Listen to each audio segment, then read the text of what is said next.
여러분 믿었던 가족에게 납치를 당할 뻔한 적 있으십니까? 살가운 웃음 뒤에 숨겨진 배신, 그 손길에 이끌려 한 발짝만 더 내디뎠다면 제 인생은 송두리째 사라졌을 겁니다. 그 무서운 순간 아들의 외침 하나가 저를 살렸습니다. 본격적인 이야기로 들어가기 전에 구독과 좋아요, 알림 설정까지 꼭 부탁드립니다. 여러분의 작은 관심이 저에게는 큰 힘이 되더군요. 저는 최미영입니다. 제 이야기를 들어주세요. 그날 아침은 참 평화로웠습니다. 얇은 커튼 사이로 가을 햇살이 들어와 거실 바닥에 길게 들이우고 있었지요. 따뜻한 빗줄기가 무릎을 감싸 안는 동안 저는 습관처럼 커피를 내려 잔을 손에 쥐고 있었습니다. 은은한 향이 코끝을 간지럽히자 작은 미소가 지어졌습니다. 무료하게 리모컨을 돌리던 중 초인종이 울렸습니다. 문을 열자 며느리 유진이가 서 있었습니다. 늘 그렇듯 단정한 차림에 환한 웃음을 머금은 얼굴, 손에는 호두과자와 생강차가 담긴 종이봉투를 들고 있었죠. 어머님, 오늘은 바람 쐬러 잠깐 나가실래요? 근처 절에 국화가 예쁘게 피었다고 하더라고요. 그 말은 참 따뜻하게 들렸습니다. 저는 크게 망설이지 않았습니다. 어디든 조용히 앉아 마음을 달래고 싶었거든요. 외출 준비를 하려는데 유진이가 제 손목에 붉은 스카프를 메어주며 말했습니다. 오늘은 이게 참 잘 어울리세요. 그 미소가 유난히 정갈했지만 저는 그 속뜻을 알지 못했습니다. 엘리베이터 문이 열리자 아파트 정문 앞에 택시 한 대가 미리 대기하고 있었습니다. 마치 우릴 기다렸다는 듯이요. 기사라는 사람은 모자를 푹 눌러 쓰고 있었고 차 안은 은은한 방향제 향으로 가득했습니다. 뒷좌석엔 깔끔히 접힌 담요까지 놓여 있었죠. 어머님, 먼저 타세요. 유진이가 제 팔을 살짝 잡아 끌었고 저는 아무 의심 없이 발을 들이밀었습니다. 바로 그 순간이었습니다. 엄마, 타지 마. 아들 민철의 다급한 외침이 등 뒤에서 터져 나왔습니다. 순간 제 심장은 멈출 듯 뛰었습니다. 민철은 헐떡이며 제 팔을 힘껏 끌어냈습니다. 이 차 이상해. 앞뒤 번호판이 달라. 그의 손가락이 가리킨 곳을 보니 앞 번호판과 뒤 번호판이 전혀 달랐습니다. 마치 다른 차에 가면을 쓴 것처럼요. 그 말을 듣자 기사라는 사람은 짧게 휘파람을 불더니 급한 손님 먼저 태워야겠다며 문을 닫고는 순식간에 달아났습니다. 브레이크 등이 멀어져 가는 동안 온몸에 식은땀이 흘러내렸습니다. 오빠, 그게 무슨 소리야. 나도 몰랐어. 유진이가 놀란 척 말했지만 민철은 굳은 표정으로 그녀를 똑바로 바라봤습니다. 말은 하지 않았지만 눈빛은 이미 의심으로 가득 차 있었지요. 집으로 돌아오는 길, 엘리베이터 안의 공기는 무겁게 가라앉아 있었습니다. 닫힌 버튼을 연달아 누르는 민철의 손가락이 떨리고 있었고 저는 그 손끝을 보며 가슴이 쿵쾅거렸습니다. 며느리의 평소 살가운 모습이 떠올랐지만 오늘의 사건이 지워지지 않았습니다. 제 마음속엔 작은 바늘이 꽂힌 듯한 불안감이 퍼져갔습니다. 집에 들어서자마자 민철은 낮게 속삭였습니다. 엄마, 오늘 일은 절대 우연이 아니야. 뭔가 수상해. 그 순간 저는 말없이 아들의 눈을 바라봤습니다. 그 눈동자 속엔 진심 어린 두려움과 분노가 섞여 있었습니다. 유진은 여전히 맑은 얼굴로 주방에 들어가 생강차를 타며 능청스럽게 말했습니다. 어머님, 놀라셔서 어떡해요. 괜히 나가자고 했나 봐요. 제가 더 조심할게요. 그 목소리는 한결같이 다정했지만 이제 제 귀엔 가짜 울림처럼 들렸습니다. 그날 밤 저는 잠을 이루지 못했습니다. 커튼 사이로 비치는 가로등 불빛이 마치 누군가의 눈처럼 느껴졌습니다. 손끝이 저리도록 긴장감이 가시질 않았습니다. 정말 유진은 단순히 택시를 잘못 부른 것일까요? 아니면 아들의 말처럼 더 큰 비밀이 숨어 있는 걸까요? 다음 날 민철은 출근길을 미루며 제게 말했습니다. 엄마, 제가 탐정을 좀 알아봤어요. 이대로는 안 될 것 같아요. 유진이 그냥 두면 안 돼요. 그 목소리에는 확신이 실려 있었고 저는 그저 고개를 끄덕일 수밖에 없었습니다. 제 안의 작은 바늘은 이제 점점 깊이 파고드는 칼날처럼 커져가고 있었으니까요. 그렇게 우리 가족의 평화로운 일상은 단숨에 금이 가기 시작했습니다. 아들의 외침으로 가까스로 위기를 모면한 그날 이후 제 마음은 더 이상 평온하지 않았습니다. 며느리 유진의 살가운 미소조차 이제는 제게 낯설고 불길하게만 다가왔습니다. 그동안 그녀가 해왔던 작은 친절들, 호두과자를 사오던 일, 명절마다 먼저 전화를 걸어 안부를 묻던 일, 모두가 혹시 거대한 그림의 일부는 아니었을까 하는 생각에 밤잠을 설쳤습니다. 민철은 그날 이후 단호해졌습니다. 엄마, 이제 우리가 직접 확인해야 해요. 괜히 마음 약하게 굴다간 큰일 납니다. 그는 지인 소개로 사설 탐정을 만났습니다. 평소라면 상상도 못했을 일이었지만 이미 우리의 삶은 일상에서 한참 벗어나 있었지요. 탐정은 중년의 남성이었는데 첫 만남에서 차갑고 무뚝뚝한 태도를 보였습니다. 그러나 그의 눈빛은 예리했고 작은 단서도 놓치지 않으려는 매서움이 있었습니다. 남의 집안일에 괜히 관여하고 싶지 않지만 이번 건 심상치 않습니다.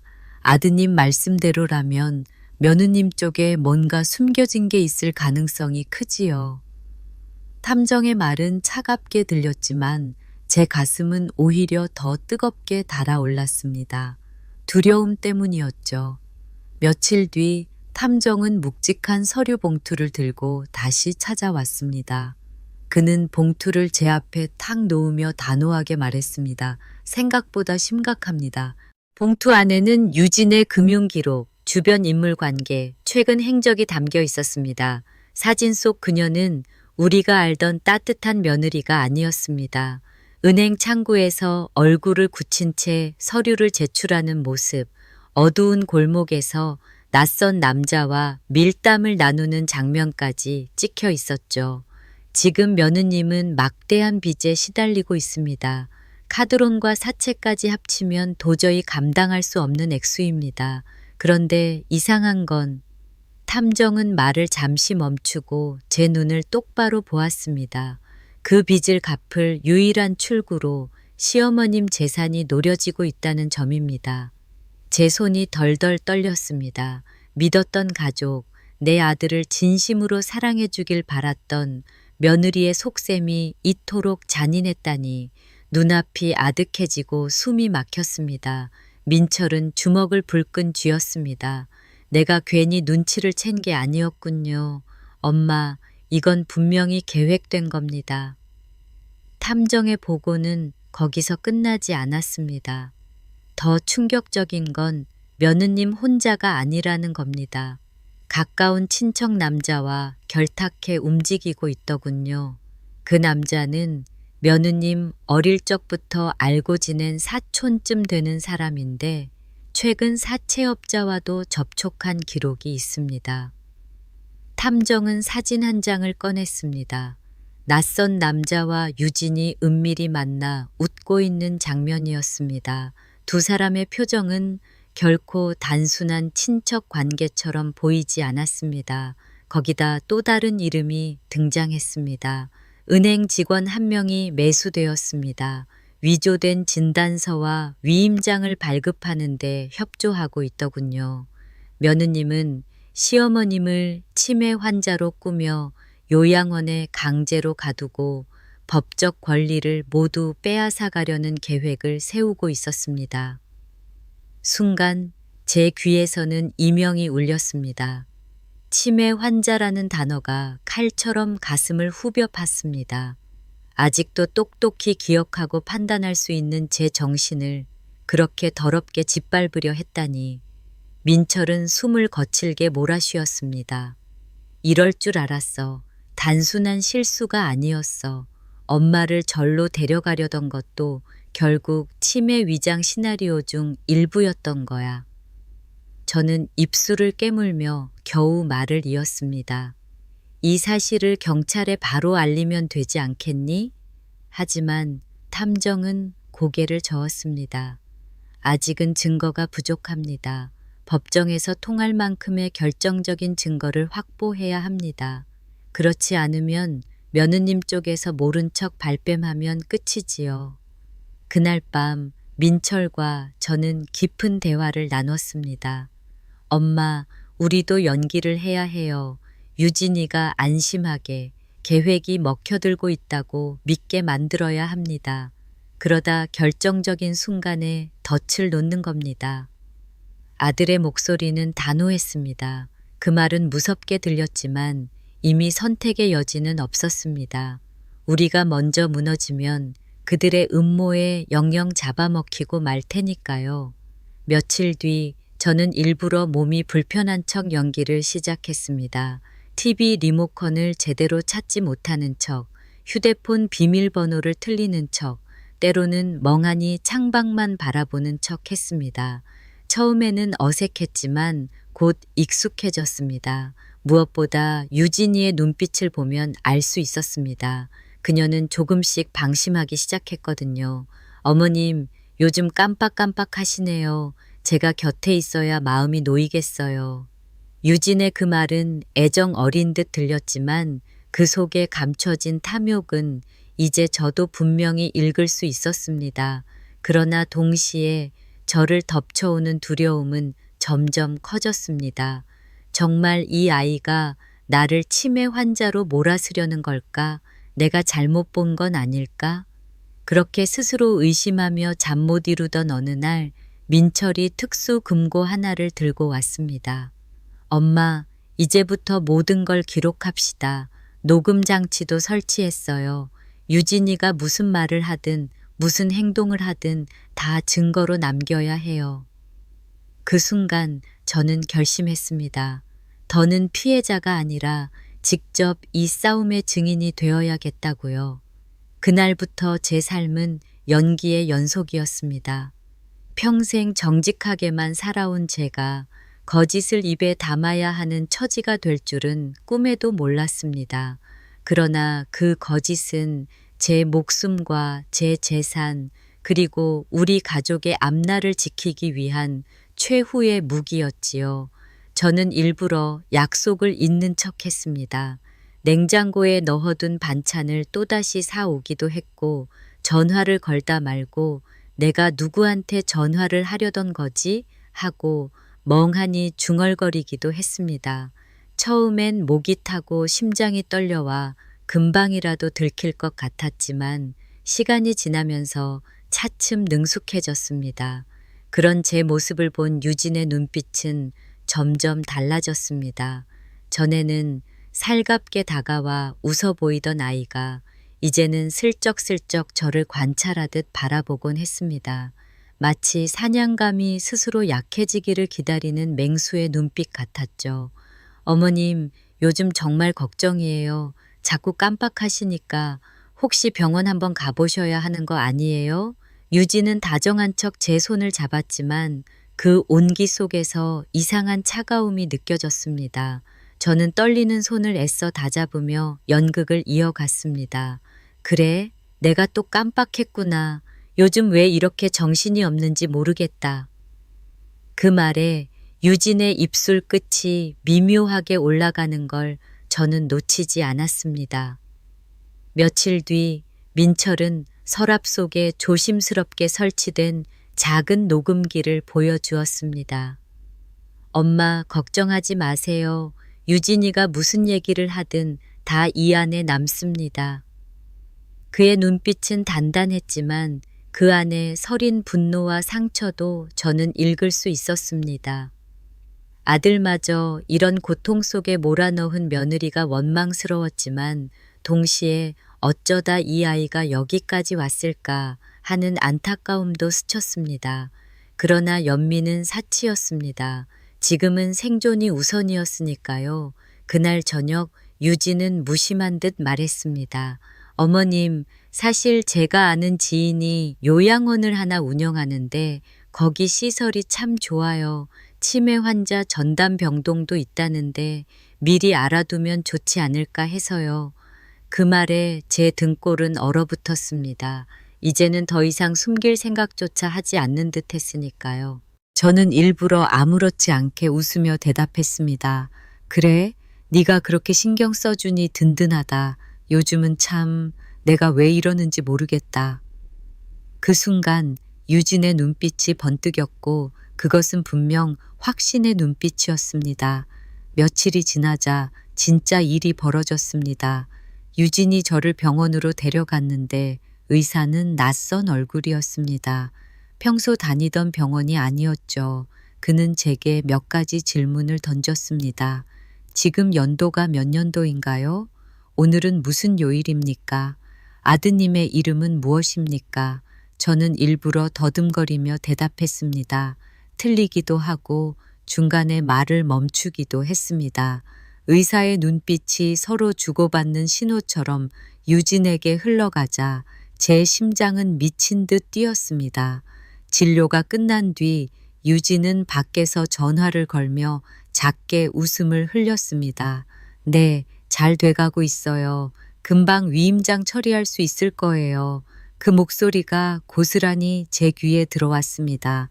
저는 아무렇지 않은 척 고개를 숙였지만 손은 떨려와 가방끈을 세차게 움켜쥐었습니다. 집에 돌아와 저는 민철에게 모든 걸 이야기했습니다. 아들은 분노의 주먹을 책상에 내리쳤습니다. 엄마, 이건 명백한 범죄예요. 더 이상 기다릴 필요도 없어요. 이젠 함정을 파서 끝장을 내야 합니다. 그날 밤 우리는 탐정과 함께 긴밀히 작전을 짰습니다. 우선 제가 치매 환자로 몰리는 과정을 끝까지 받아들이는 연기를 계속하기로 했습니다. 그 사이 유진이 은행과 요양원, 공범과 주고받는 모든 대화와 행동을 증거로 확보하기로 했죠. 탐정은 특수장치를 설치해 우리 집 안팎을 철저히 감시했고 민철은 유진 몰래 계좌 추적을 시작했습니다. 다음 날 유진은 더욱 노골적으로 제 앞에서 이런 말을 했습니다. 어머님, 혹시라도 제가 대신 은행일 좀 봐드리면 안 될까요? 요즘 어머님이 서류 같은 거 보시기 힘들잖아요. 위임장만 있으면 제가 다 처리해드릴 수 있어요. 그녀의 말은 마치 올가미처럼 제 목을 조여왔습니다. 저는 일부러 망설이는 척하다가 고개를 끄덕였습니다. 그래, 네가 나 대신 좀 도와주면 좋지. 그 순간 유진의 눈동자에 스친 번쩍임은 승리감이었습니다. 하지만 그것은 곧 그녀의 멸망을 향한 첫 걸음이기도 했지요. 그날 밤 녹음기에 담긴 그녀의 목소리를 들으며 저는 깊은 숨을 몰아쉬었습니다. 끝까지 가보자. 이제는 두려움이 아니라 정의로 싸워야 할 때다. 그날 이후 제 삶은 바람 앞에 촛불 같았습니다.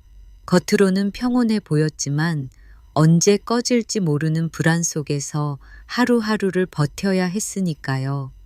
며느리 유진의 친절한 미소는 이제 칼날처럼 느껴졌습니다. 그녀의 한마디, 그녀의 시선 하나하나가 저를 벼랑 끝으로 내몰았지요. 며칠 뒤 유진은 종이 서류 몇 장을 들고 와 제 앞에 내려놓았습니다. 어머님, 이거 보시면 돼요. 위임장인데요. 어머님이 사인만 해주시면 앞으로 은행 일은 제가 대신 다 처리할 수 있어요. 요즘 깜빡하시는 일도 많으니까 제가 해드리는 게 안전할 것 같아서요. 그녀는 애써 상냥한 목소리를 냈지만 저는 그 속에 감춰진 탐욕을 똑똑히 들을 수 있었습니다. 손에 펜을 쥐자 심장이 요동쳤습니다. 당장이라도 던져버리고 싶었지만 저는 민철과의 약속을 떠올렸습니다. 연기를 해야만 한다. 끝까지 속아 넘어간 척해야 한다. 그래야 모든 게 드러날 수 있다. 저는 일부러 손을 떨며 사인을 하듯 흉내를 냈습니다. 하지만 펜 끝은 종이에 닿지 않았고 대신 녹음기의 작은 불빛이 제 가슴을 두드리고 있었습니다. 증거는 이미 모이고 있었으니까요. 며칠 후 유진은 저를 병원에 데려갔습니다. 그런데 그곳은 제가 늘 다니던 병원이 아니었습니다. 낯선 의사, 낯선 간호사들, 그들의 눈빛엔 묘한 기류가 감돌았고 저는 곧 그것이 연출된 무대임을 알아차렸습니다. 의사는 짧게 몇 가지 질문을 던졌습니다. 오늘 날짜 아시나요? 여기가 어디인지 말씀해 보세요. 저는 일부러 더듬거리며 대답했습니다. 때로는 틀리고 때로는 멍하니 창밖만 바라봤습니다. 그 순간 유진이 옆에서 작게 한숨을 쉬며 고개를 저었습니다. 보시다시피 상태가 심각하죠. 제가 곁에서 챙기지 않으면 큰일 나겠어요. 의사는 고개를 끄덕였고 곧 가짜 진단서가 제 이름으로 작성되었습니다. 제 앞에서 내 인생이 서류 한 장으로 치매 환자로 낙인 찍히는 순간 저는 피가 거꾸로 솟는 듯한 분노를 삼켜야 했습니다. 집에 돌아와 저는 민철에게 모든 걸 털어놨습니다. 민철아, 이제 정말 끝까지 갔구나. 저 아이 나를 요양원에 가두려고 할 거야. 아들은 얼굴이 붉게 달아올라 주먹을 불끈 쥐었습니다. 엄마, 더 이상 두고 볼 수 없어요. 경찰과 함께 함정을 파야 합니다. 이제 곧 기회가 옵니다. 탐정은 우리에게 불법 요양원에 대한 정보를 알려주었습니다. 그 요양원은 정식 허가를 받지 않았습니다. 신분을 숨기고 환자들을 불법으로 수용하는 곳이죠. 돈만 있으면 누구든 환자로 만들 수 있습니다. 그 말에 저는 몸서리가 쳐졌습니다. 내가 그곳에 갇혔다면 세상은 날 영영 잊었을지도 모릅니다. 며칠 뒤 예상대로 유진은 제게 불쑥 말했습니다. 어머님, 병원에서도 그러셨잖아요. 혹시라도 위험하니까 제가 아는 요양원에서 며칠만 지내보시면 어떠세요? 시설이 좋고 안전하대요. 그녀의 목소리는 꿀처럼 달콤했지만 그 달콤함 속에는 독이 섞여 있었습니다. 저는 두려움을 억누르며 고개를 끄덕였습니다.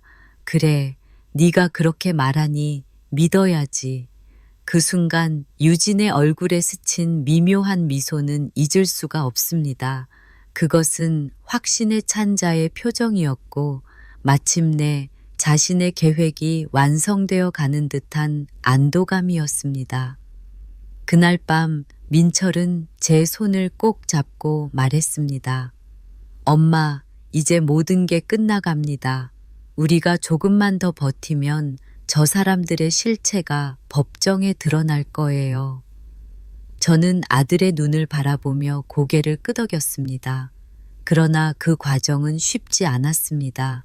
하루하루가 전쟁 같았습니다. 유진은 조금의 틈도 놓치지 않고 저를 치매 환자로 몰아가려 했고 저는 더 서툴게, 더 약하게 연기해야 했습니다. 심지어 밥을 먹다가 숟가락을 떨어뜨리고 멍하니 바라보는 흉내까지 내야 했습니다. 하지만 그 속에서도 저는 점점 강해졌습니다. 이제는 두려움이 아니라 정의를 향한 분노가 제 가슴을 지배했으니까요. 그리고 마침내 그들이 본격적으로 움직이기 시작했습니다. 불법 요양원에 저를 데려가려는 계획, 그것은 곧 우리가 준비한 덫에 걸려들 순간이기도 했습니다. 며칠 뒤 예상했던 순간이 찾아왔습니다. 유진은 아침부터 제 방에 들어와 억지로 밝은 얼굴을 하고 있었습니다. 손에는 여행 가방처럼 큰 가방이 들려 있었고 안에는 제 옷까지 몇 벌이 가지런히 들어 있었습니다. 어머님, 오늘은 제가 모시고 가려고 해요. 아는 요양원인데 시설이 정말 좋아요. 거기서 잠깐 지내시면 몸도 편해지고 마음도 차분해지실 거예요. 그녀의 목소리는 부드러웠지만 제 가슴은 얼음장처럼 차갑게 식어갔습니다. 저는 일부러 천천히 고개를 끄덕였습니다.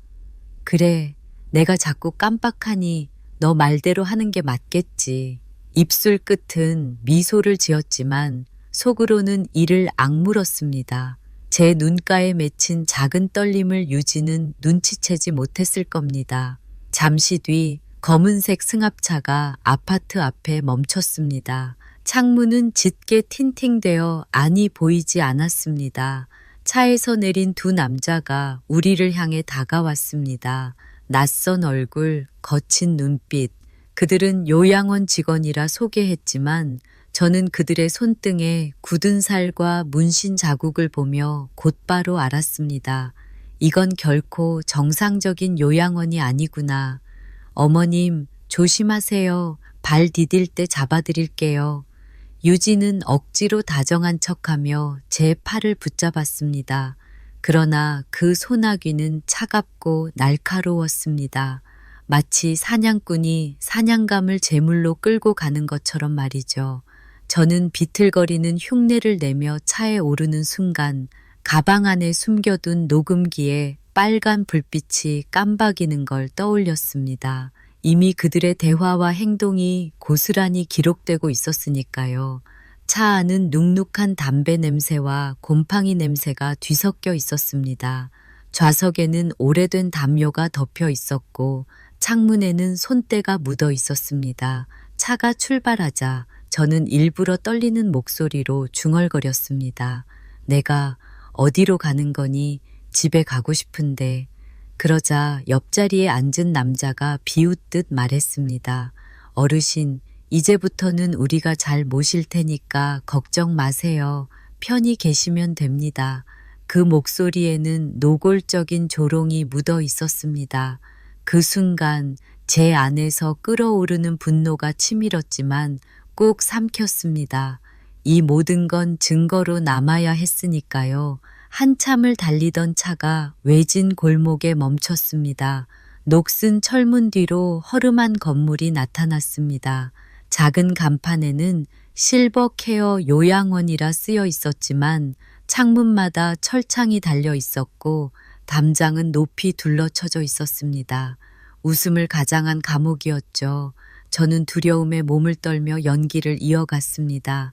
여기가 요양원이니? 그러자 유진이 제 등을 다독이며 말했습니다. 네, 어머님, 잠깐만 지내시면 돼요. 제가 곧 돌아올게요. 그녀의 눈빛은 이제 연민도 없고 오직 승리의 확신만 남아 있었습니다. 그 순간 저는 마음속으로 다짐했습니다. 그래, 지금은 네가 이겼다고 생각하겠지. 하지만 곧 모든 게 무너질 거다. 요양원 안으로 들어서자 더 충격적인 광경이 펼쳐졌습니다. 낡은 침대에 묶여있는 노인들, 울부짖는 목소리, 그리고 직원들의 무심한 눈빛. 그곳은 돌봄의 공간이 아니라 버려진 영혼들이 갇힌 지옥이었습니다. 한 직원이 제게 속삭였습니다. 이제 여기선 가족도 아무도 못 들어옵니다. 서류만 있으면 우리 관리해 안전하게 계실 수 있어요. 그 말 속에 안전은 곧 감금을 의미했습니다. 하지만 저는 이미 알고 있었습니다. 민철이 며칠 전 경찰과 함께 모든 준비를 마쳐두었으니까요. 이곳에 들어오는 순간부터 모든 상황이 감시되고 있었습니다. 그날 밤 저는 침대에 앉아 눈을 감았습니다. 옆 침대 노인의 흐느낌이 귓가에 울렸습니다. 하지만 제 마음은 오히려 굳세어졌습니다.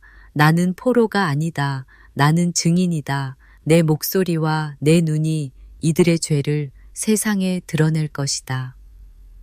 요양원에 들어온 첫날 밤, 저는 차가운 침대에 누워 눈을 감았습니다.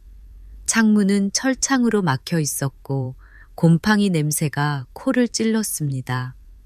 옆 침대에 누워있던 노인이 잠결에 흐느끼며 중얼거렸습니다. 여긴 지옥이야. 아무도 우릴 꺼내주지 않아. 그 목소리가 제 심장을 파고들었습니다. 잠시 눈물이 맺혔지만 저는 이를 악물고 스스로에게 속삭였습니다. 아니야, 나는 여기서 끝나지 않는다. 오히려 이 모든 걸 세상에 드러내는 증거가 될 거야. 다음 날 아침 유진이 다시 나타났습니다. 그녀는 친절한 미소를 지으며 간호사에게 서류 봉투를 건넸습니다. 어머님 상태가 안 좋으셔서 특별 관리 부탁드려요. 제가 위임장도 준비해 왔습니다. 그 목소리는 마치 효부의 정성처럼 들렸지만 실상은 제 인생을 빼앗으려는 독이었지요. 저는 일부러 멍한 눈빛으로 유진을 바라봤습니다. 여기가 어디지? 집에 가고 싶다. 제 연기에 유진은 더더욱 확신에 찬 얼굴로 고개를 끄덕였습니다. 걱정 마세요, 어머님. 이제 제가 다 알아서 할게요. 그러나 그녀는 몰랐습니다. 제 침대 밑 작은 금속 틈새에 숨겨둔 녹음기가 모든 대화를 기록하고 있다는 사실을요. 한편 요양원 밖에서는 민철이 치밀하게 움직이고 있었습니다. 그는 경찰과 함께 차분히 계획을 세우고 있었습니다.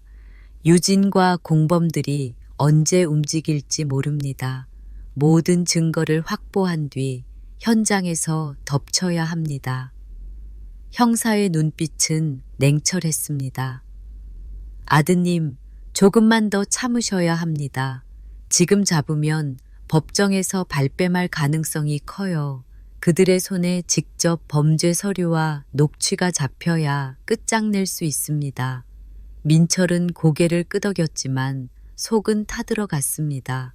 엄마가 혹시라도 다치면 절대 가만두지 않겠습니다. 그의 분노는 차갑게 얼어붙은 결의로 바뀌었습니다. 요양원 안에서의 생활은 참혹했습니다. 식사는 차갑게 식은 죽과 김치 몇 조각뿐이었고 간호사들은 무심하게 약을 내밀었습니다. 어떤 약인지 설명도 없이 그저 삼키라고만 했습니다. 저는 슬쩍 입에 넣는 척하다가 베개 밑에 숨기곤 했습니다. 머리가 멍해지는 약에 무너질 수는 없었으니까요. 밤마다 들려오는 다른 노인들의 울음소리는 제 심장을 후벼 팠습니다. 어떤 이는 가족에게 돌아가고 싶다며 문을 두드렸고 어떤 이는 이름조차 잊은 채 중얼거리며 울었습니다. 저는 그 모습들을 눈에, 귀에, 가슴에 새겼습니다. 언젠가 세상에 알릴 증거로 삼기 위해서요. 며칠 뒤 드디어 결정적인 순간이 찾아왔습니다. 유진이 공범인 친척 남자와 함께 요양원에 나타났습니다. 두 사람은 복도에서 작은 목소리로 대화를 나눴습니다. 이번 주 안에 서류 다 넘겨야 해. 은행 직원도 다 준비됐다고 했어. 그래, 이제 곧 재산은 내 거야. 아니, 우리 거지 그 음성이 녹음기에 고스란히 담겼습니다. 저는 가슴이 쿵쾅거렸지만 고개를 떨군 채 아무것도 모르는 척했습니다. 그날 밤 간호사 하나가 제 방에 들어와 속삭였습니다. 아주머니, 혹시 민철 씨 아들이죠? 저 사실 경찰 제보자예요. 며느님이랑 이 요양원 오래전부터 수상하다고 보고 있었어요. 조금만 버티세요. 곧 경찰이 움직일 거예요. 그 말은 제 귀에 비처럼 스며들었습니다. 그래, 아직 세상은 버려지지 않았구나. 하지만 동시에 두려움은 더욱 커졌습니다. 언제 들이닥칠지 모를 폭력, 언제 사라질지 모르는 자유. 저는 손끝이 얼어붙을 정도로 떨렸습니다. 그러나 그 떨림 속에서도 작은 불꽃이 타올랐습니다. 나는 이겨낼 거야. 반드시. 며칠 뒤 민철은 형사와 마지막 회의를 했습니다. 이제 준비는 끝났습니다. 이번 주말 며느리와 공범들이 위임장 서류에 최종 도장을 찍으러 오는 순간 바로 작전 개시입니다. 민철의 눈빛은 번쩍였습니다. 그 순간 엄마도 구해낼 수 있는 거죠? 형사는 단호히 고개를 끄덕였습니다. 네, 끝내겠습니다. 주말이 다가오자 요양원은 이상할 정도로 분주해졌습니다. 복도에서는 직원들이 분주히 움직였고 사무실에서는 서류가 오가는 소리가 끊이지 않았습니다. 그 공기 속에는 무언가 거대한 일이 준비되고 있음을 직감할 수 있었습니다. 그날 오후 유진이 나타났습니다. 곱게 단장한 얼굴, 손에는 두툼한 서류 봉투가 들려 있었습니다. 옆에는 늘 그림자처럼 따라다니던 사촌 남자, 그리고 은행 직원으로 보이는 중년 남자가 함께 있었습니다. 그들의 표정에는 긴장감보다는 승리감이 더 짙게 배어 있었습니다. 어머님, 오늘 중요한 일 있으니까 잠깐만 사무실로 가실게요. 유진은 여전히 다정한 목소리로 제 팔을 붙잡았습니다. 하지만 이제 저는 그 손길의 의미를 누구보다 잘 알고 있었습니다. 사무실 문이 닫히자 책상 위에는 여러 장의 서류가 펼쳐졌습니다. 은행 직원이 무심한 얼굴로 설명을 이어갔습니다. 위임장과 진단서가 준비됐습니다. 도장만 찍으시면 바로 효력이 발생합니다. 재산관리권은 전적으로 따님께 넘어가게 되지요. 따님이라는 말에 저는 속으로 피식 웃음이 새어나올 뻔했습니다. 제게 딸은 없는데 감히 며느리가 제 자리를 대신하려 한 것이니까요. 유진은 서류를 제 앞으로 내밀며 펜을 건넸습니다. 어머님, 사인만 해주세요. 이젠 제가 다 책임질게요. 그 순간 그녀의 눈빛은 더 이상 감추지 않았습니다. 탐욕, 승리감, 그리고 도끼가 섞인 차가운 빛. 저는 일부러 떨리는 손으로 펜을 집어들었습니다. 심장이 쿵쾅거렸습니다. 지금 이 순간이야말로 모든 것을 결정지을 순간이었으니까요. 제가 펜을 종이에 가까이 가져가려는 그 순간 멈춰 굵은 목소리와 함께 문이 벌컥 열렸습니다. 형사들이 들이닥쳤고 그 뒤로 민철이 달려 들어왔습니다. 엄마! 아들의 외침에 저는 비로소 얼어붙은 심장이 풀어지는 듯 했습니다. 형사들은 서류를 덥석 집어들고 유진과 공범들에게 차갑게 외쳤습니다. 현행범 체포다. 당신들 위조와 사기, 불법 감금 혐의로 모두 연행한다. 순간 방 안의 공기가 폭발하듯 흔들렸습니다. 은행 직원은 얼굴이 하얗게 질리며 의자에 털썩 주저앉았고 사촌 남자는 황급히 도망치려 했지만 곧 경찰관들에게 팔이 꺾여 제압당했습니다. 유진은 처음엔 얼어붙은 듯 서 있더니 이내 얼굴이 일그러지며 소리쳤습니다. 아니에요. 오해예요. 어머님이 원하셔서 제가 대신 한 거예요. 그녀는 필사적으로 변명했지만 녹음기와 서류 그리고 요양원 내부 CCTV가 모든 진실을 말해주고 있었습니다. 형사는 테이블 위에 작은 녹음기를 올려놓고 버튼을 눌렀습니다. 이번 주 안에 서류 다 넘겨야 해. 은행 직원도 준비됐어. 그래, 이제 곧 재산은 우리 거야. 공범들의 목소리가 선명하게 울려 퍼지자 유진의 얼굴은 순식간에 창백해졌습니다. 민철은 분노로 몸을 떨며 유진을 노려봤습니다. 네가 어떻게 엄마한테 이럴 수가 있어. 가족을 이렇게 배신하다니. 그의 목소리는 울음과 분노가 뒤섞여 있었습니다. 저는 그 자리에 앉아 눈을 감았습니다. 오랫동안 짓눌러온 공포와 두려움이 한순간에 무너져 내렸습니다. 그러나 동시에 며느리에 대한 깊은 배신감이 가슴을 찔렀습니다. 사랑이라 믿었던 시간들이 송두리째 뒤집히는 순간이었으니까요. 유진은 경찰들에게 팔이 잡혀 끌려나가면서도 소리쳤습니다. 나도 어쩔 수 없었어. 다 빚 때문이었어. 나한테 기회만 줘. 제발. 그 목소리는 복도에 메아리쳤지만 아무도 귀 기울이지 않았습니다. 사무실 안은 잠시 고요했습니다. 저는 떨리는 손으로 아들의 손을 꼭 잡았습니다.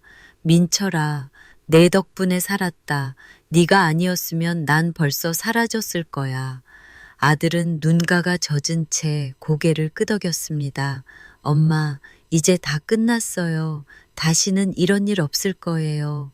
형사들은 차례로 증거들을 봉투에 담으며 단호하게 말했습니다. 이제 법정에서 모든 게 밝혀질 겁니다. 걱정 마십시오. 어르신, 저는 고개를 끄덕였지만 마음 한구석은 여전히 아팠습니다. 어쩌다 우리 집이 이렇게 무너질 뻔했을까? 어떻게 며느리가 이런 짓을 할 수 있었을까? 하지만 분명한 건 하나였습니다. 이제 진실이 드러났고 그들의 추악한 음모는 끝났다는 사실. 체포 직후 사건은 빠르게 법정으로 이어졌습니다. 검찰은 불법 요양원, 위조된 진단서, 위임장 서류, 그리고 녹취록까지 모두 증거로 제출했습니다. 재판정에 들어선 순간 제 심장은 마치 다시 납치의 현장에 서 있는 듯 뛰어올랐습니다. 그러나 이번에는 숨을 죽이지 않았습니다. 이제는 피해자가 아니라 증언자로 서야 했으니까요. 피고석에는 유진과 사촌 남자 그리고 은행 직원이 나란히 앉아 있었습니다. 모두 수의를 입고 고개를 숙였지만 그들의 얼굴에서는 여전히 반성보다는 불안과 분노가 섞여 있었습니다. 재판장이 단호한 목소리로 말했습니다. 오늘은 이 사건의 주요 증인으로 피해자 최미영 씨와 아들 민철 씨의 증언을 듣겠습니다. 저는 천천히 증언대에 올랐습니다. 법정 안의 시선이 모두 제게 쏠렸습니다. 목이 타 들어갔지만 떨리는 손을 가슴에 모으고 용기를 짜냈습니다. 저는 시어머니라 불려온 사람입니다. 평생 가족을 믿고 살았습니다. 특히 며느리 유진을 내 딸처럼 아끼고 사랑했습니다. 그런데 그 아이가 저를 치매 환자로 몰고 재산을 가로채려 했습니다. 제가 죽는 것보다 더 무서운 건 제가 사랑했던 가족이 제게 칼을 들이댔다는 사실이었습니다. 말을 이어가자 목이 메어 눈물이 쏟아졌습니다. 법정 안이 잠시 고요해졌고 재판장의 눈빛조차 흔들렸습니다. 다음으로 민철이 증언대에 섰습니다. 그의 목소리는 분노와 슬픔이 뒤섞여 있었습니다. 재판장님, 저는 아들로서 엄마를 지켜야 했습니다. 그런데 제 아내가, 아니, 이제는 피고인이 된 저 여자가 우리 가정을 파괴하려 했습니다. 택시 납치, 가짜 진단서, 불법 요양원, 이 모든 게 다 계획된 일이었습니다. 저는 그 사실을 알고도 하루하루 가슴을 찢으며 연기를 해야 했습니다. 엄마가 스스로 치매 환자인 척하는 걸 보면서 제 속은 타들어갔습니다. 그런데도 우리는 참고 기다렸습니다. 죄를 스스로 드러내도록 하기 위해서요. 민철의 목소리는 점점 높아졌습니다. 그의 눈에는 눈물이 맺혀 있었지만 분노로 번쩍이는 불꽃도 보였습니다. 저는 아내를 믿었고 사랑했습니다. 하지만 그 믿음을 배신한 대가가 얼마나 무서운 것인지 오늘 반드시 깨닫게 해주십시오. 검찰은 준비해온 증거들을 차례로 내밀었습니다. 녹취록이 법정에 울려 퍼졌습니다. 이번 주 안에 서류 다 넘겨야 해. 은행 직원도 준비됐어. 그래, 이제 곧 재산은 우리 거야. 법정 안은 술렁거렸습니다. 방청석에서는 탄식이 흘러나왔고 유진은 얼굴을 감싸주며 떨었습니다. 그러나 그것은 후회가 아닌 두려움에서 비롯된 떨림이었습니다. 사촌 남자는 변호사 뒤에 숨어 고개를 숙였지만 이미 모든 증거가 드러난 상태에서 변명은 무의미했습니다. 은행 직원은 파면을 각오한 듯 고개를 숙인 채 아무 말도 하지 못했습니다. 재판장이 단호히 물었습니다. 피고인 유진, 지금까지 제출된 증거와 증언을 인정합니까? 유진은 울먹이며 고개를 저었습니다. 저는 그냥 빚이 너무 많아서 어머님을 해치려던 게 아니라 잠깐 도움만 받으려던 거예요. 저는 정말. 그녀의 목소리는 점점 흐려졌습니다. 그러나 재판정의 누구도 더 이상 그 말에 귀 기울이지 않았습니다. 검사는 날카롭게 받아쳤습니다. 단순한 도움입니까? 환자를 가장의 요양원에 감금하고 재산을 탈취하려 한 행위가 단순한 도움이라 할 수 있습니까? 이건 명백한 범죄입니다. 그 어떤 사정도 변명이 될 수 없습니다. 재판정 안의 공기는 숨 막히도록 무거웠습니다. 저는 두 손을 꼭 모으며 속으로 기도했습니다. 제발 정의가 무너지지 않게 해주십시오. 제 고통이 헛되지 않게 해주십시오. 재판장은 마지막으로 판결을 미루며 말했습니다. 피고인들에 대한 최종 판결은 다음 기일에 선고하겠습니다. 그러나 오늘 증언과 증거만으로도 이 사건의 진상이 충분히 드러났음을 모두가 확인했을 것입니다. 그 순간 제 가슴 한켠에서 무거운 돌덩이가 조금은 내려앉는 것 같았습니다. 하지만 여전히 깊은 상처는 남아 있었습니다. 사랑했던 며느리의 배신, 그 아픔은 법정의 정의만으로는 다 씻기지 않을 상처였으니까요. 법정을 나서며 민철은 제 어깨를 감싸며 말했습니다. 엄마, 이제 거의 다 끝났어요. 조금만 더 버티시면 돼요. 저는 고개를 끄덕이며 떨리는 목소리로 답했습니다. 그래, 우리 끝까지 가자. 진실이 반드시 이겨야지. 마침내 선고일이 다가왔습니다. 법정 안은 숨조차 크게 쉬기 어려울 만큼 팽팽한 긴장으로 가득했습니다. 방청석에는 기자들과 시민들이 가득 차 있었고 모두가 이 충격적인 사건의 결말을 지켜보려 했습니다. 피고석에는 유진과 사촌 남자 그리고 은행 직원이 앉아 있었습니다. 얼굴은 창백했고 손은 떨리고 있었습니다. 특히 유진은 머리를 풀어헤친 채 울음을 참지 못하고 있었습니다. 하지만 그것은 참회의 눈물이 아니라 모든 게 무너져 내리는 현실을 받아들이지 못하는 눈물이었습니다. 재판장이 들어오자 법정은 고요해졌습니다. 단호한 목소리가 울려 퍼졌습니다. 피고인 유진, 당신은 시어머니 최미영 씨를 치매 환자로 가장해 재산을 탈취하려 했습니다. 공범과 함께 불법 요양원에 감금까지 시도하며 가족이라는 신뢰를 가장 잔혹하게 배신했습니다. 이는 단순한 가정사 문제가 아니라 사회의 근간을 흔드는 중대한 범죄입니다. 잠시 정적이 흘렀습니다. 모두가 숨을 죽였습니다. 이에 따라 법원은 피고인 유진에게 징역 12년을 선고합니다. 그 순간 법정 안이 술렁였습니다. 유진은 의자에서 무너져 내리며 흐느꼈습니다. 안 돼, 제발, 나한테 이럴 수 없어. 그러나 재판정의 누구도 그 절규에 귀 기울이지 않았습니다. 재판장은 이어서 공범들에게도 판결을 내렸습니다. 사촌 남자에게는 징역 10년, 은행 직원에게는 징역 7년 및 즉시 파면을 명합니다. 그들의 얼굴은 순식간에 절망으로 일그러졌습니다. 세 사람이 꾸민 치밀한 음모는 결국 법정에서 철저히 무너져 내린 것입니다. 저는 증인석에서 손을 모은 채 눈을 감았습니다. 그 순간 가슴 속에서 오래도록 짓눌렀던 두려움이 스르르 흘러내렸습니다. 하지만 동시에 씻을 수 없는 상처도 남았습니다. 사랑했던 며느리가 나를 죽이려 했구나. 그 아픔은 평생 지울 수 없겠지요. 재판이 끝난 뒤 민철은 제 손을 꼭 잡았습니다. 엄마, 이제 정말 끝났어요.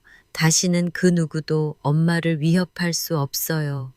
그의 목소리는 울먹였지만 단단했습니다. 법정을 나오자 햇살이 눈부시게 쏟아지고 있었습니다. 오랫동안 어둠 속에 갇혀 있다가 드디어 빛을 만난 듯 제 눈에는 눈물이 맺혔습니다. 그래, 이게 진짜 자유구나. 세월이 흘렀습니다. 민철은 결국 유진과 이혼했습니다. 긴 상처와 아픔이 있었지만 그는 다시 새로운 삶을 시작했습니다. 시간이 지나 좋은 사람을 만나 가정을 꾸렸고 귀여운 손주까지 태어났습니다. 그 아이가 제 무릎 위에 앉아 맑은 눈으로 저를 바라볼 때면 저는 가슴 깊이 다짐하곤 합니다. 진정한 복수란 상대를 무너뜨리는 데서 끝나는 게 아니야. 상처를 이겨내고 더 단단하고 행복해지는 것. 그게 진짜 복수야. 밤이 깊을 때마다 저는 창가에 앉아 지난 세월을 떠올립니다. 절망과 배신, 그리고 다시 찾아온 희망까지. 그 모든 것이 제 인생의 큰 파도였지만 결국 저는 그 파도를 이겨내고 서 있습니다. 이제 저는 두렵지 않습니다. 왜냐하면 저를 지켜주는 가족이 곁에 있고 제 삶을 빼앗으려 했던 자들은 법의 심판을 받았으니까요. 하늘을 올려다보며 저는 조용히 중얼거렸습니다. 나는 졌던 게 아니야. 나는 끝내 이겼던 거야. 끝까지 시청해 주셔 감사합니다. 더 좋은 사연으로 다시 찾아뵙겠습니다. 행복하세요.